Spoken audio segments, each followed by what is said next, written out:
Okay, so I'm going to start stealing from RFB. Hey, what's up, YouTube? It's LK Native Texan. Today is Tuesday, August 22nd of 2017.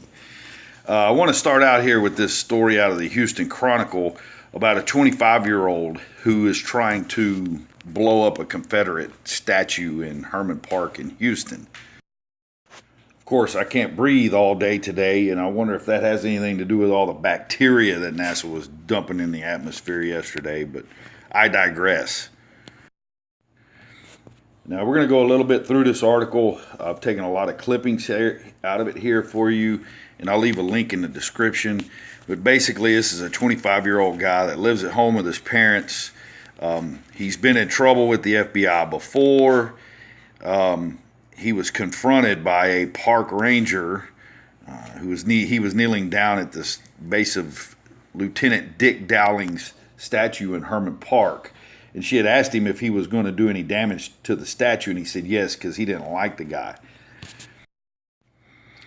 Now here they try to link all of this to these protests that are going around, sparked by what happened in Charlottesville about white supremacists and how the whole country's a bunch of racists and all the forefathers were racist and all the statues need to be torn down. They're trying to, this is all being tied in. So be on the lookout for something big coming, because this is a indicator that they've got something in the works.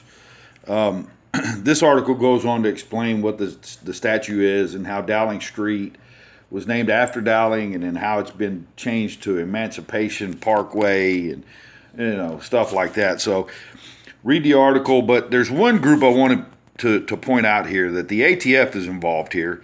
And so let's take a look at some of the last things the ATF was involved in. This you may not recognize. You may, I don't know. This is David Koresh and his wife and his child. And this is what happened to them for no real reason, other than the fact that they didn't really care to fit in with the rest of society. They kind of stuck to themselves.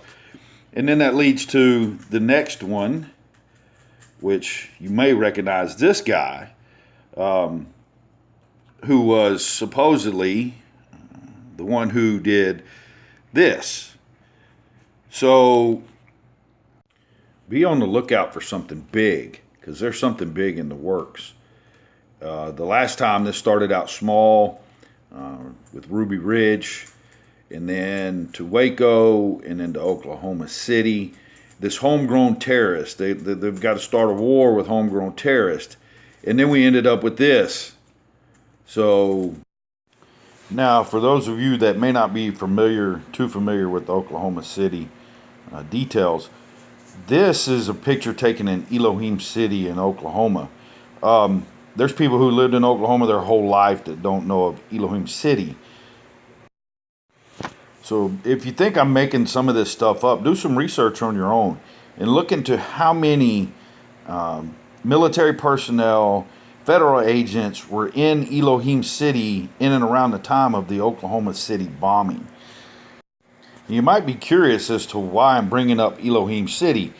Elohim City was infiltrated by the ATF, the CIA, the Special Forces, and it was believed to be a group of racists who lived on their own, kind of like the Branch Davidians. They lived outside of any cities, and they pretty much just kept to themselves.